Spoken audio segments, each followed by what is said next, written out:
Hi, everyone, and welcome back to my channel. I'm Donna Norris. I'm a soul level intuitive, psychic medium, as well as a soul level animal communicator. And as most of you know, I have been on this journey for about 10 years or so now. And as part of my journey, I have been exposed to some of the most amazing people whose missions and whose organizations have blessed me tremendously. And so, what I am trying to do is bring a spotlight to some of them. And in that vein, I have with me here tonight my colleague, my friend, Angela Hoover. She is the founder and the executive director of 16 Hands of Love. It's a beautiful outreach animal sanctuary, and I can't wait for you guys to learn a little bit more about her and about her herd.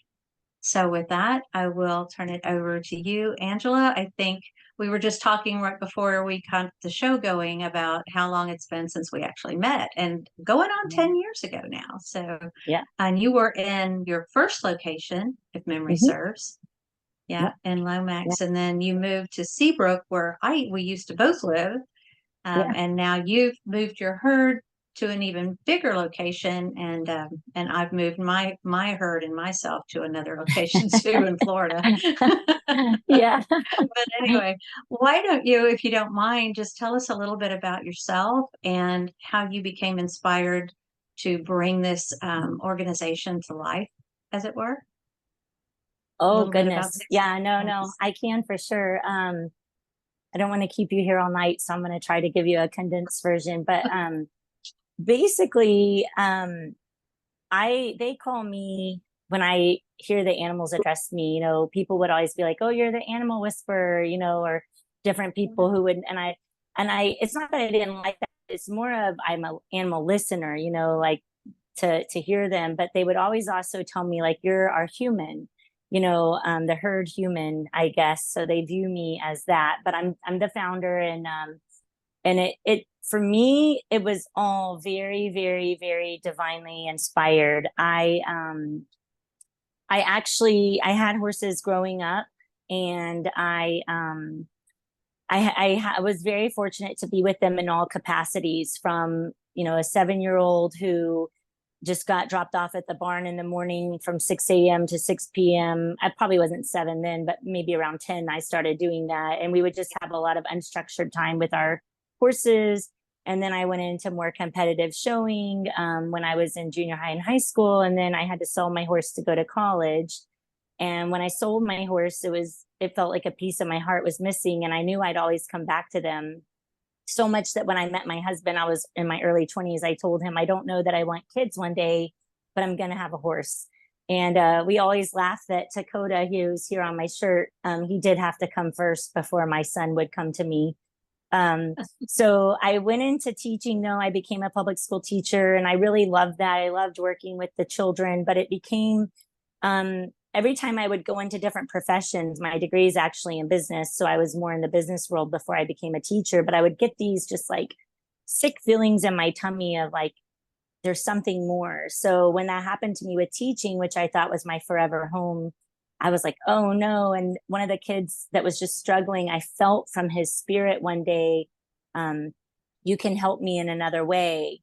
And I just started asking my connection with God. I call it spirit, creator, the divine. I just started asking, okay, well, what would I do if I could do anything I wanted to do? And that's what led me back into more of doing healing with animals and children.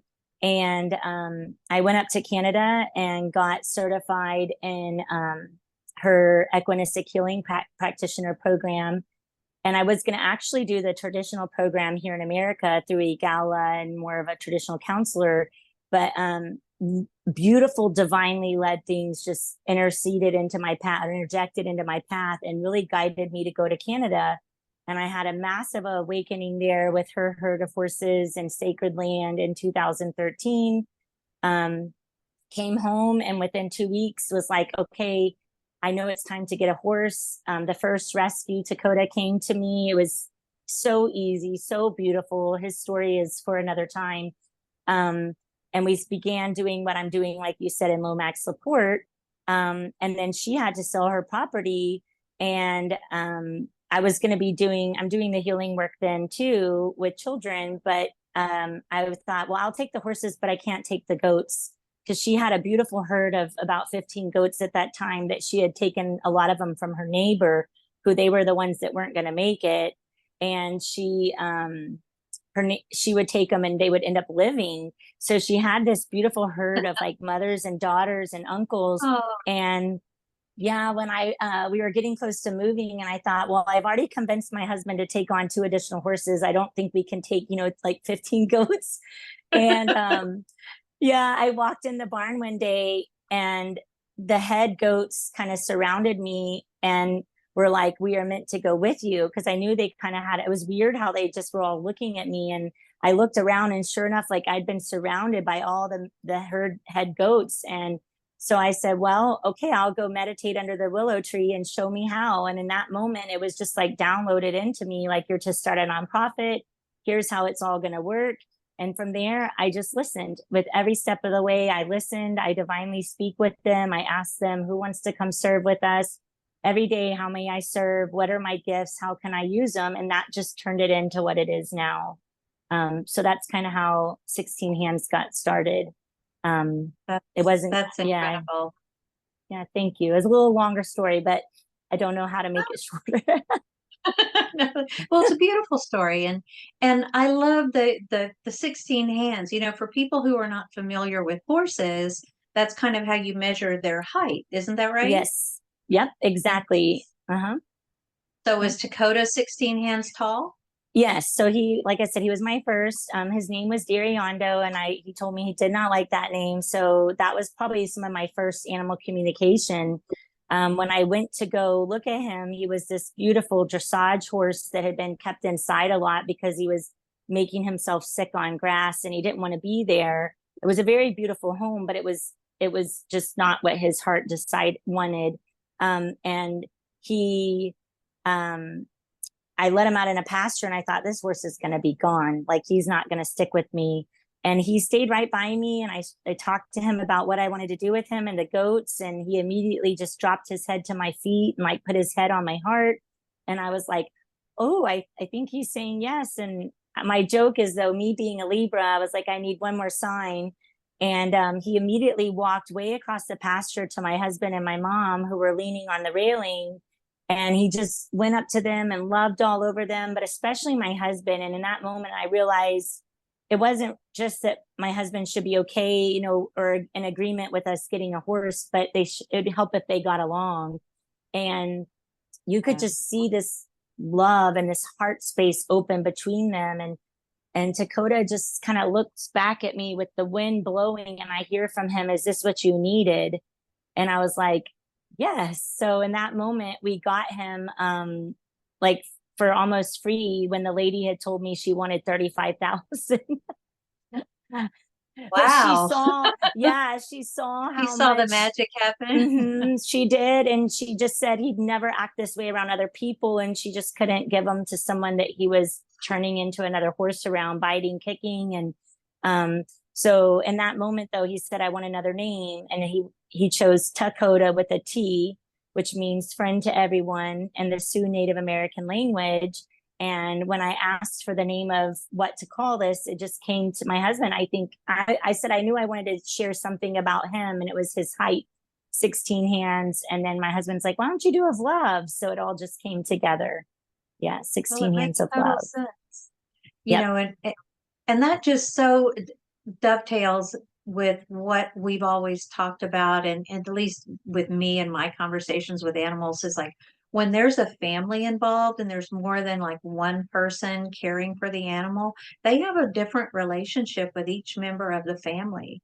And I'm sure as time has gone on, you now have not only your son Garner, but you have your daughter, and Mhm. he has a relationship, I'm sure, with each of them as well as Tracy, as well as your Oh husband. yeah, yeah, no, very, very, very true. Yeah, it was a lot of magical moments, especially when Garner was in my stomach before I had my daughter. I had a lot more time, when I was still pregnant with no children. I would go sit and meditate a lot with Takota, and he would come and just put his head by my belly And my son, you would feel him move all the way over to where they both were, and they would just sit there together.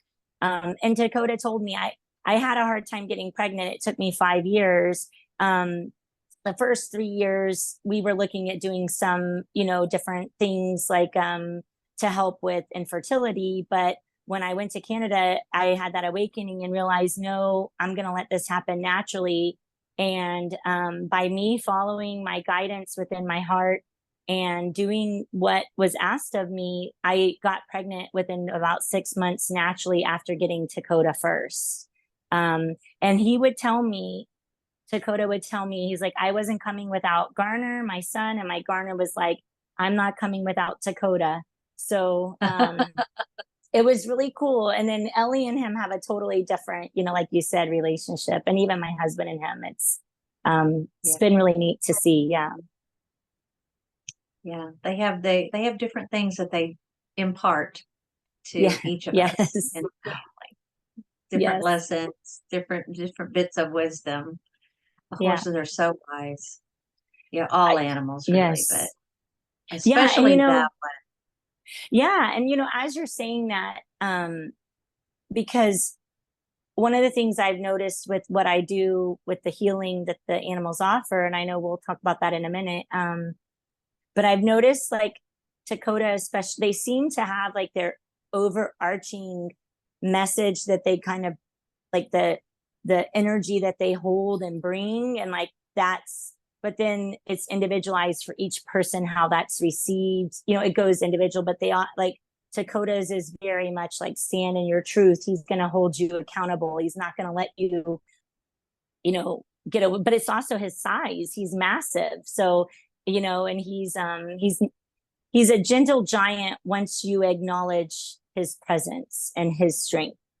But if you try to fight that, he's not going to be so gentle. So everyone kind of has to learn that in their own way. But the minute they surrender to him and kind of say, okay, I understand that you're sacred too, and we can work this out together, then he's like putty in your hands. And his little eye does that. He always says his little eye blinks. Yeah. But it's just so beautiful to share space with them. And who wouldn't want to? I love coming out to your Seabrook facility. I mean, I only get to visit the first facility that one time, and it was beautiful. And there was this pond, and I remember sitting there and just meditating under that tree that you talked about, the willow tree. And as I opened my eyes, I could see the fireflies, I could see these bugs on the grass, and, the little creatures skittering across the top of the water on the pond. And beyond was the horse. And it was just a really magical time for me. And then coming out to see them in Seabrook, where you were, there were a lot more animals. It felt like, by that time there were chickens, more goats, different dogs. goats. We had dogs too. Yeah. Yeah. I don't remember if they were Daisy and George, but I do remember he had dogs. And Daisy Seabrook, and George are the two dogs who are there now, and they're like the shepherds of the herd. That's right. That's like their job. Yeah. Daisy and George joined us right when we moved to Seabrook in 2017.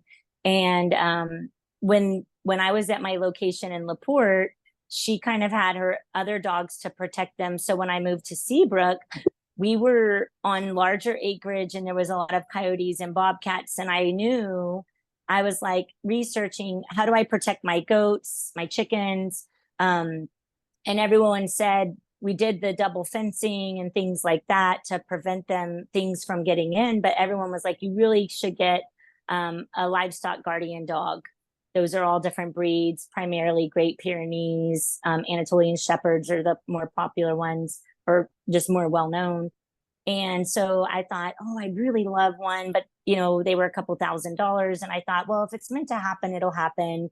So right after we moved to Seabrook, the neighbor to where we were in LaPorte, literally the neighbor, I never knew George was over there. She called me and said, I have a Great Pyrenees.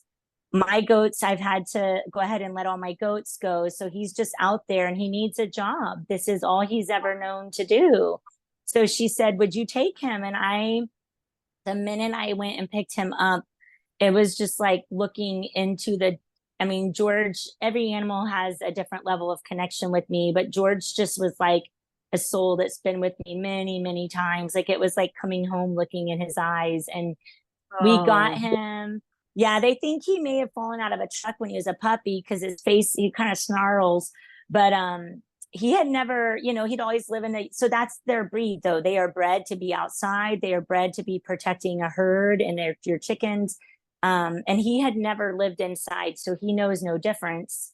So we got him, and I felt like he might be a little lonely, and I kind of got a feeling like he might want a friend. So same thing, I told him, well, if you want that, show, bring it to me.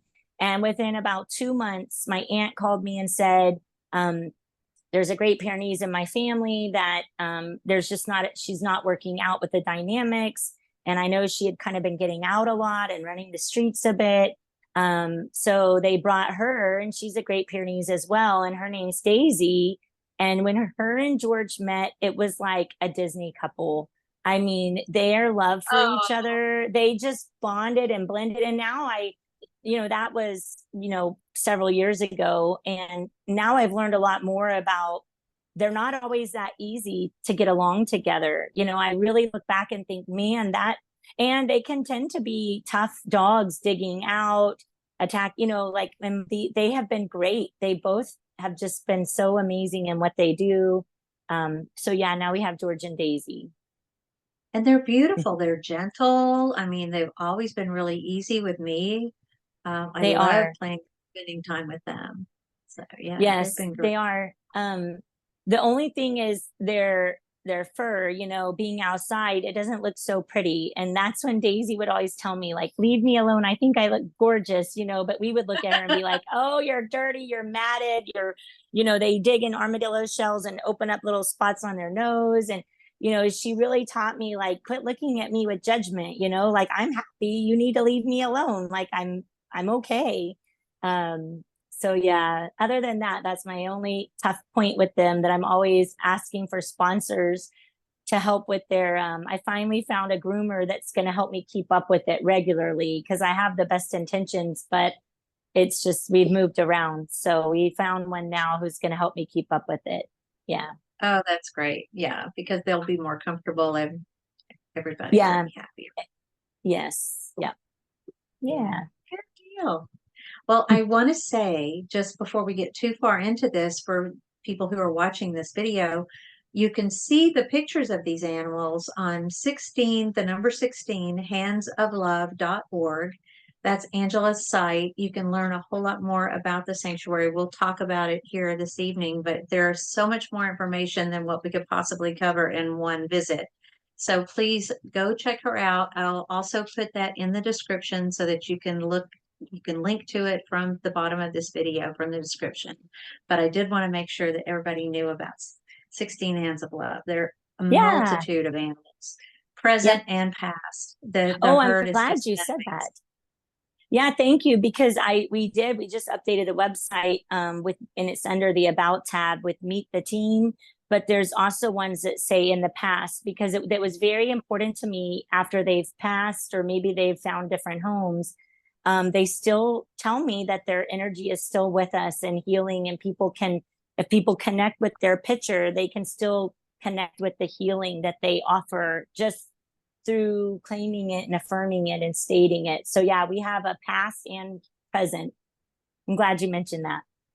Yeah. And I know the horses, you had three horses when you left Lomax and came to Seabrook. And then the population there has kind of shifted and changed over the years. I've gotten to Yeah. meet all, I think, with the most recent one. And you have a Yeah. new addition to the herd who I think is the newest addition. Is Hmm. that right? Yes. Yeah. So, why don't you Yeah. tell us a little We bit about that horse? Yeah, so I still have Takota. And then the two horses I was actually going to take with me from LaPorte, Vegas and Sport, they actually both chose that they wanted to leave their bodies there. One of them was very old. He was closer to in his late 30s. And then the other one just suddenly had some illnesses that it was very clear they wanted to be pass on together and stay in the land there. Is very interesting, but they're very much in spirit with us. And then in Mhm. Seabrook, I got Maggie, who's like the herd grandmother matriarch. And she's also passed on. And then we rescued Freedom. And that was a complete leap of faith with a woman that really wanted to be a co-sponsor, rescue her, found Freedom in a kill pen. And she asked if, rescue her together. So I had Freedom, but it was always under the understanding that when it was time to leave Seabrook, that we decided Freedom would stay with her with the lady who co-rescued her with me. So when I left Seabrook, and we left because we were 8 feet above sea level and evacuating too many times with surges from hurricanes because we were right on the coast. So Yeah. when we left, though, Freedom wanted to stay on, and I left with just Takota, and that was a huge growing time for him. For about a year, I didn't have another horse other than Takota, and we just rescued Joker, who is now Takota's just best friend, and you would think they've been together forever. Yeah. So we're also limited now in Hempstead. We're on 3 acres, but we only have about maybe 2 acres to use for the nonprofit side of things. So I would love to get more, but right now we're limited in space. So for their health, they can't have too many horses on such small amount of acreage. Yeah. Well, I Yeah. understand that too. Oh yeah. You still It's have hard for plenty me of other though. animals. As the vision increases and the time goes on, it just seems like all of these changes in location and in herd size that have gone on in the time that I've known you have just been a God deal. Just Yeah. spirit has made a way and things have fallen into place. And so I'm sure when Yeah. the time is right to expand the acreage again, it'll just happen. It, Very true. Yep. Yep. And my absolutely. kids are, 8 and 5, Mhm. It was, No, I oh, just have all the confidence in the world that that's how it's going to unfold. me But too. And it makes sense because my children are about to be 9 and 5 and they're at that active stage in life. So it's kind of like things are organically where they need to be in both phases, and it's very manageable for me with the size of volunteers that we have and the acreage we're on. It's like, it's neat that that happened at the time of my life that I needed it to happen the most. But it's very much of a God thing. Absolutely agree. Yeah. Sometimes I wonder, but it's always shown to me later. Yes. I know. So, what you do still have, a huge amount of animals. And I can only imagine what it must have been like trying to evacuate multiple horses, multiple goats, all Oh of the gosh. chickens, a couple of Yeah. dogs, and get them all trailered Yeah. up. I don't know how you did it. And to higher ground and making arrangements for higher ground and then bringing them all back afterward. And because your Yeah. property, I mean, you could see Galveston Bay from that Yeah. property. It was right on the water. It was Right. Yeah. beautiful, but It there was. was exposed. It's pretty Right. exposed. Yep. Yeah. We rented there. And it was so beautiful. But, and, everything always fell into place. Whatever we needed, with the evacuation, I think that's the other thing is we always want answers ahead of time, but they tend to come like, as someone told me, in the 11th hour, like right before you really need it. So every time we evacuated, it was just beautiful, the things that opened up to help us. But the animals told me, they're like, it's mixing up our energy too much. We're not interested in traveling and being in trailers. I tend to rescue a lot of older horses too. That you could tell it, they were like, okay, it's time to move on. And the soil at our place in Seabrook when we were renting was gumbo soil and really thick black, and that make it real tough on the animals. Yeah, Um, it's that mix of clay and dirt that's just in the heat of the summer when there's no rain, it can be really hard. And then when there is a lot of rain, then it turns to mush. Right. yes, absolutely. Yep. Yeah. So that was another reason I was like, we need good soil. Yeah, totally. Well, I know I would love to have you talk about how your animals are healers for the guests who come to visit the sanctuary or who come out for events. Would you mind explaining for people a little bit about how that works and how they work? Yeah, that's probably also one of my favorite parts to talk about. I think as children, when we're in that innocent age, probably up until about 7, we just know that, we just know, like, everything's, when you watch, those shows like Tinkerbell or other shows where everything's talking to you from the trees, like Pocahontas, or, there's just a piece of us that just knows and we just remember. And then we tend to start, covering that up and forgetting that and falling asleep a bit. And that, of course, happened to me too, but it was always just a whisper in my heart. So when I ended up getting the guidance to go to Canada and doing my equinistic healing practitioner certification there at her property, it's called Equinicity by Liz Mitten Ryan. It's my home. I've been back there over 4 or Oh, 5 times, but when you're there, you're just surrounded by stillness and acre, hundreds and thousands of acres with nothing on it, and you're just really immersed in the stillness of life, and everything just starts reactivating in you as far as the healing powers of land and animals. So I really had some out of this world healing moments with the horses there through meditation, and just things they would do. Like, one horse would just vibrate on I would lay on a table and she would just hold her mouth and vibrate here up and down my right side of my body to about my shoulder and back up for like 45 minutes. And, at first I was like, is she going to bite me? But I heard to just lay and listen, and she was opening the right side of my brain. When I finally relaxed, I could see images and see things I'd never seen before. And I try not to give too many examples because it falls into people expecting those same experiences. But really what I've come to realize is, especially horses, they vibrate at as high of a frequency as dolphins and whales. And they're just pure sentient beings. And I think every animal is, especially ones that are given love and acceptance and are in a space that they feel safe to be that. But they're very intuitive. When I would do my case studies with horses, all the people I had, like my papaw, for example, he would lay on the healing table and they would just go to different parts of his body, and they kind of went around more of his private area. And I was like, oh, what's going on? And my papaw was like, I think I'm fine. And the next day his doctor called and told him he had a UTI. And they were oh, able wow. to sense that energy. And then many other people who did sessions with me, the horses would just keep going to spots and they'd pull up their shirt and show me a massive scar. Or one lady said, I'm just so called to come out, and just immediately and that's the other thing. They always know who they're meant to go to. I always call it invitation over expectation. All of the animals that do the healing work are always at liberty. They are never asked to be in a pen or given food or anything. They are totally at their own free will to either be with us or not, because they also tell me healing's always happening whether we know it or not.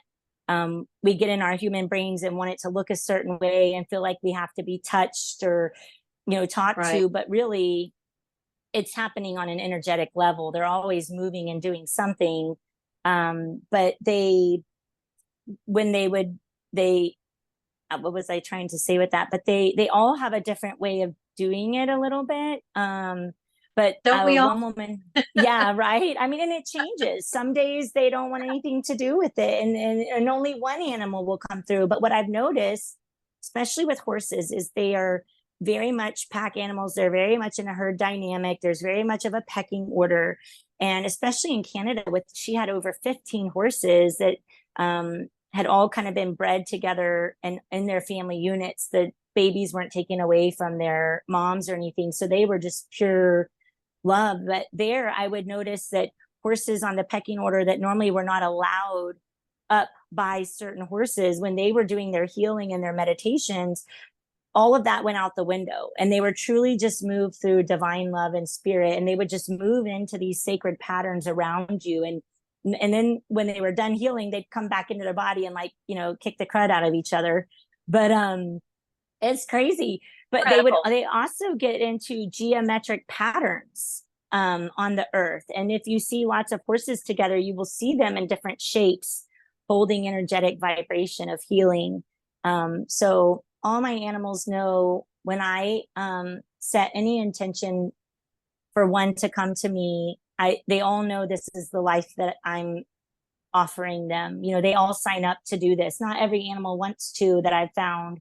Some are like, no, I'd rather live in the AC and have a nice life, and not like a home city, like a city life. But these animals choose to come and do this specific type of healing. So that's kind of, we offer land healing too, of course, earthing and being with the sacredness of the land. So I offer adult sessions, children's sessions. I do a lot of public events where people just come out and get to visit with everybody in their own space. And then we just added in the animal soul level intuitive animal communication sessions too, because they like to help with that.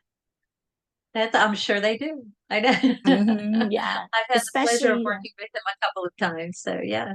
yeah. It's been beautiful. So I could talk a lot, but Heart Math, I was going to say Heart Math Institute, they do a lot of research on the healing abilities of horses, especially in animals, but they showed that their machine could only measure 200 feet around the horse. And they were like, their energy actually goes out way past that, which we know. But they were like, they proved that when we are around a calm and connected horse, we don't have to really even touch it or be on it or ride it, that we sync up with them and our heart becomes present and our breath can sync up with them. And then they would measure, anxiety and heart palpitations and all that beforehand. And then after being with the horse in the healing session, it would just be totally and completely calm and peace heart rate. So, Wow. but When you were yeah. talking earlier, I'm sorry, go ahead. Oh, no, go ahead. I was just going to say, when you were talking earlier about the horses knowing where the energy needs to go, or the animals, in their healing, knowing where the energy needs to go with the person that they're working with, I thought, wow, they're just like natural Reiki practitioners. But it's built into Yes. them. Yeah, And I didn't even it's, know what Reiki was. And I look back and did not know what was happening to me, but they did Reiki very much on me in their own, yes, absolutely. It's the same thing. Yeah. their own style, their own way of delivery, just as all healers have maybe a different modality or a different approach or a different way of doing it. And what you were just talking about was it just being in the same space with the animal. You didn't have to be touching. It reminded me of the distance Reiki. I have a distance Reiki list, for those of my subscribers who know about this. All they have to do is email me, and I keep a list. And every morning after prayer and meditation, I send distance Reiki to this list. And I never have met in person, most of these people, and I'll get emails back. I ask them to let me know how they're doing after about 30 days. And I've had some amazing emails back. Some people can feel it when it's happening. Yeah. Some Yeah. people It's, just notice a gradual change and a shift, but there's been some really cool healing that happens with it. And you don't have to be there. The energy really does go where it needs to go. All I have to do is yes. send my intention as a healer to that person for Yeah. And whatever then the it's supposed to take its own, because I was going to mention one person who came out too that just felt so called to be there. Like one of the horses just beelined it to her, and she was laying on a healing table, and she was just crying and crying and crying and releasing and releasing. And she said, I finally was able, she said, it was the horse Vegas. She said, he finally helped me let go of the hurt that my stepfather caused me and the abuse. And she said, I finally just felt the peace and love and complete healing. So they just bring in these messages too. One did the Kundalini breath of fire with me. I had no idea what was happening. And in Canada, Oh, this horse used to never want me to touch it. And one day when I came in the barn to start doing the daily, it just came right to me, had me sit down, and I didn't know what was happening. But at the end, I got to feel that expansive vibration of just love all over your body that is just bigger than Mm. words can't even put. But this horse did this with me. And I was going to say too, time and space don't exist for them. So anytime I tell, especially the kids who come out, um, when they're thinking of them, like at school or in a hard moment, and all of a sudden they're thinking one of the animals comes to them, I say, they're with you, they're healing, you're in that moment. Because, like you said, it can happen at any time. You don't have to be with them. So it's pretty amazing. And it works the same way whether the animal is alive and at the sanctuary or whether they've crossed over and they're in spirit. They still Yes. work with us. Yep. I mean, I know Bart, the goat, is still working with Yeah. you. I I got a might move message this way from a him little bit. this morning. He's Oh, excited that we're did doing you? this. Sorry, I was just trying to move out of this my afternoon light here. Yeah. Uh, No, they very much do. Oh, there was something I was going to share with that too, but it'll come back to me as far as, oh, my logo. So when I left Canada and I came home and I wasn't really sure what I was starting or how I was going to do it, I was given this vision of these two beautiful white horses just connected like in a heart. And I thought, okay, well, it'll come to me on, I'm not an artist and I don't, and it was about a year later, I just saw an artist on Facebook post these vision of these horses I had seen, and I oh, contacted her. Yes, and she did this beautiful um, meditation to help develop my logo with me. But she said, those horses that you saw that I painted, they were never real. They would always come to me in visions. And she said, it's very important for you to know that they are also with your herd and healing. And people will come out and tell me, who don't know that story, they'll be doing meditations with us and they will say, I'm seeing a white horse, and it's them. So that's another way, like you said, they could be in spirit for sure. but they're still in partnership with us, with you, Yeah. with us. Yeah. Yeah. Everything, everything is, it's really beautiful when we, you know, Yeah. settle into And I that. know you've talked about it through in this conversation so far. I've heard you mention that, some of these animals have been rescued, and some of them have been called to come to you. Some of them have just sort of appeared when the time is right. But you consider 16 Hands of Love to be more of a sanctuary. Is that right? Yes. And I Hmm. was wondering if you could explain to people what the difference between what you're operating there as a sanctuary as opposed to a rescue. Yeah, no, that's a great question. We are a 501(c)(3). We're considered a charity or educational and animal rescue, as the IRS calls it. But it was very clear that we were to be a sanctuary where they have the choice to stay with us and live with us throughout the rest of their lives. We're not set up to do any rehabilitation and rehoming, which is what a lot of traditional rescues do. But when they Right. come to us, I will tell you that they definitely, when they come, they tend to, the prior owners, sometimes I know about their past, sometimes it's just something someone's found, and they don't really know, but a lot of times I know a little bit about their past, and the owner will say like, oh no, they're in great health, they've been great. And when they come to me, these things will just start coming up. Like, for example, Joker, he started having issues with sand colic, but it's like they were never purposely neglected by their owners ever. It may have been situations that that person didn't plan to get into before they realized they needed to find their pet a new home. But Hmm. it was just things that maybe the person didn't that's a lot of times what happens too, is they say, I know I can't give them the care they need. So when they come, they just start showing me all of these hurts that they're like, okay, now I have the time and space, like here's this to heal, here's this to heal.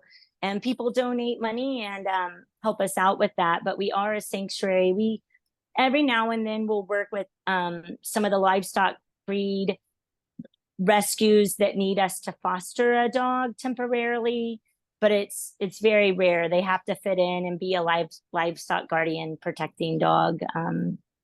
So, and then yeah, and we have Okay. cats. We have a cat now too. Meow is coming to me. She's like, don't forget about me. We took her in from the barn cat rescue program in League City. Yeah. So, but we Oh, are a nice. sanctuary.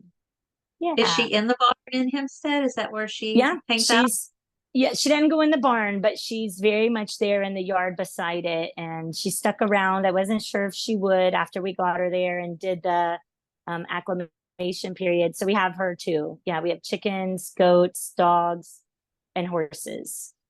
Yeah. And we did have a Yeah. turkey, but she's over in spirit now. Yeah. I remember seeing information about that. That was recent. She's only Hmm. recently crossed over. Yeah. But you still have Hey Hey. Yeah, we do have. I think she's the only original chicken left from that group. Yeah, hey hey. And then and then I kind of let Hey Hey represent the new babies that we have that we're growing. They're about 4 months old now. So we have it, they are not as wanting to be touched and picked up. So Hey Hey's kind of showing them how. She's the ambassador for the species. Yes, yes, for the chickens, the birds. Yeah. Yeah. They have a lot to say. So, Yes, they do. Yes, they do. I'm going to adjust this real quick. Yeah. yeah. So I know you've talked a little bit about, the events that you do out there with the herd, for people and it's part of your like community outreach, but you also have like education outreach. I know for a while you were doing after school programs at the other location. I'm not sure if are you still doing educational outreach things? Well, what we offered was it was like it was a subsidiary of 16 Hands, and it was a more of a homeschooling. We would do summer camps, and then we would do a during the week enrichment program for especially homeschoolers because it wasn't really offered, in the evenings. I do my private sessions usually with the kids that are in public school in the evenings, but I Oh, was yeah, we were calling it organic learning connections, and I would love to get that started again. It's just not being shown to me to do that as much as my public events. But it was also very much based on children, and that's what I base my public events now on. I call them like open barn and nature play days, and it's just it was really shown to me the importance of letting children just play in a natural setting that has not been rearranged by humans, the yard cut all the time, everything perfectly landscaped. It's a very natural environment for them to have unstructured play. Being a prior educator and now I'm a homeschool mom, and I also do more of life learning. I dabble in kind of all the different modalities out there, but I've learned so much about the importance of allowing children to just have that unstructured time of playing in nature, so they get to come learn how to feed the animals. I'm also one of the only organizations that allow younger children to come volunteer. Of course they need to be with a grown up, but some don't allow that at all. So they can come and learn to feed. Our animals are really gentle with little kids. My daughter's been feeding, both my children have been feeding with me from the time they could walk. So they, walk up to this massive horse, this little kid, and put his little food down, and they're so gentle. Um, so yeah, I would it's love to really get back sweet to into that. watch. Yeah. Yeah, Oh, I'm sure yeah, it'll evolve again and come back it around. will. Yeah, yeah. That's Yeah. a piece of Always my takes heart a little too. time. Yeah. Yeah, Well, there's so many aspects to what you do and what you and the herd can bring to the community and to people. And I know I love helping. I'm not there in person anymore, but I'm still a regular donor. And for those of you who feel called, 16 Hands of Love, is supported not through any giant grants or anything like that. It's just mm-mm. through people who feel led and who feel called to lend a hand for this mission. So if you Yeah, feel so called, you can find a donate button on 16handsoflove.org too. And yeah. it's a terrific cause. All of it goes straight to the animals. So you can rest assured there's no middleman there. This is all going straight to the herd. Yeah, So it does. When I was looking up, for the time, it's really beautiful how it all works out. We are pretty much 100% donor supported. We are looking, if anyone knows of any grants that you think we could qualify for, we would love to do that because we're a smaller outfit, as far as but we right now we work with Prairie View A&M because we're right around the corner from them. And I get so many volunteers. We do need more volunteers during the summer, because this summer I figured out they all tend to go home. But they come out with all their programs, like the Prairie View Livestock Club came out and learned about what I do, and a different, because I do a lot of holistic healing with my animals too. So they really got to learn a different modality of how animals can work with us outside of, showing them. And we were, primarily volunteer run as well. And then every animal I've ever rescued will tell me, like, I will come with my own abundance. And someone always shows up to help pay for things. It's very helpful. It's interesting how it all flows and works out. So yeah, thank you for that, Donna, though. We are so appreciative of your continued love. It makes a Well, huge I'm not the only difference. one. It takes a village, No. right? Yeah, to all of our supporters. Yes. Yeah, you can, Yeah. there's even an option, you can sponsor an animal. You can type in there which one, and we can send you a card from them. It's just fun to kind of know, like, show your grandkids or your friends, like, well, oh, I sponsored this goat, and Yeah. then come out and visit them, or call me for a private reading with them and find out what they want to tell you. I mean, the possibilities are endless. But yeah, we're grateful for our abundance, for sure. Really, really are. Yeah. And that's one of the other things, that you have started including recently are one-on-one readings. And so, there's certainly room for all the animal communicators that we can get on board. There's so much need for it. And the service that you bring and the messages that you bring forward are so beautiful and heartfelt. And, I can feel it in my body viscerally, sometimes the connections that you bring forward. So that I Oh, find is thank so you. much fun and exciting to be a part of. And I want to make sure that before we go, that everybody knows that we're going to be getting together again next month. And I think we're Yep. going to be doing it August 21st, which is a Wednesday. So for those of you at home, I'll be posting something about that on my channel so that you'll know in advance that it's coming. But we'll be doing a live audience viewing, so you can bring your questions, and we will be, Yeah. tuning in and checking in and doing some live mini readings for animals. And they don't have to just be your pets. If you have a farm animal, you can certainly bring that. Even Mhm. animals in nature, if you've got a hawk that's just hanging out with you all the Ooh, time, yeah.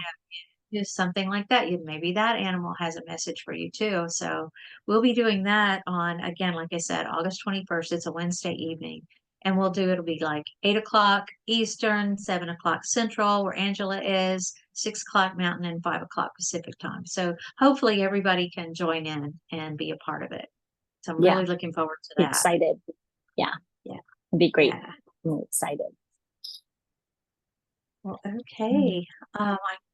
I don't know if you have anything else that you'd like to talk about before we go. I know there's so much to talk about that goes on at 16 Hands of Love. I know there's been drumming circles, there's just Mm. been, Yeah, Reiki, we all do the, happens there.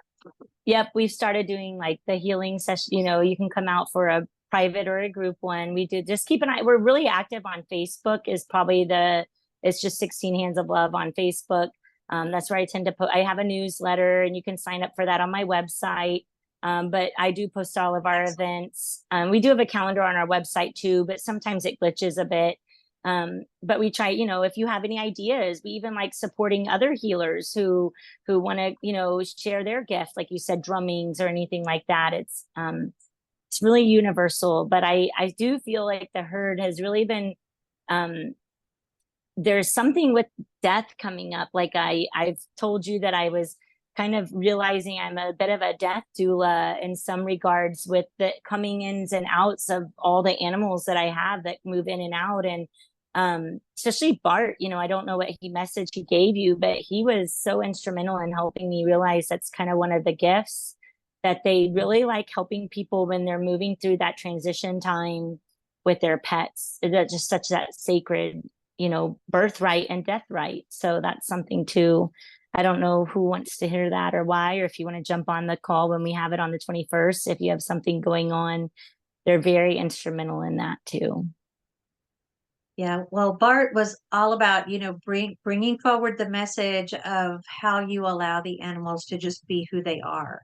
Yeah, Nobody's trying to train them into being a certain kind of anything there, and it is all no, voluntary. And he was the leader of the goats, for a yeah, while. oh, he's still such a beautiful soul for us. Yeah, I can see him saying that for sure. So, yeah, it's magical. Each person has different experiences, and it's our job to just share our gift and say, how may we serve? And every day I'm asking that with the animals, and it's just taken on a life of its own, and it keeps going. And I know that's what we're supposed to be doing. So I'm honored to have time talking to someone like you. I love it. I could talk forever. So thank you for, allowing me to share a little, Uh, slither into our life. well, it's been great. It's been fun. I know, we've done a couple of other events together through another organization that I'm part of, the Animal Communication Collective, and Mm. hopefully we'll be able to do another event with them. For those of you who don't know, the Animal Communication Collective is a nonprofit group. We work to benefit other nonprofits and help them raise funds by doing online group readings for animals. And all of the money, we sell tickets for it. We help the rescue, such as 16 Hands of Love or whoever the rescue beneficiary is going to be. We provide marketing material and we help with outreach, to try to sell tickets. We give away free readings in a raffle. And it's really a lot of fun. It brings it as a level of excitement, to the Yeah. fundraising aspect. And you get to participate and listen to all the great messages that come through in a group reading. So we do that Yeah. for about an hour and a half. And I hope, Angela, that sometime in the next 6 months or so, we'll get to do another one for you. Oh yeah, we So, love it. It's one of our most favorite, or one yeah, of our most favorite fundraising events. Thank you. We do. We love it. We would love it. yeah. So we'll more on Yeah. that, more to come, folks. Yeah, right. Yeah. Yeah. On that note, I guess we will sign off for now, and we Okay. look forward to seeing all of you next time. For those of you who might be new to my channel, please hit like, please subscribe, and that way you can learn more, and it'll pop up in your feed about things that are coming up. And I'm going to continue with this spotlight series on so many of the amazing people that I've met in my journey. I hope you Yeah. enjoyed this evening. Angela, thank you so much for being here to share with us your story. And I look forward to seeing everybody next time. Yeah. So until Thank you, then, Donna. We've yeah, enjoyed thank it. you. Thank you. Bye. Bye for now, everyone.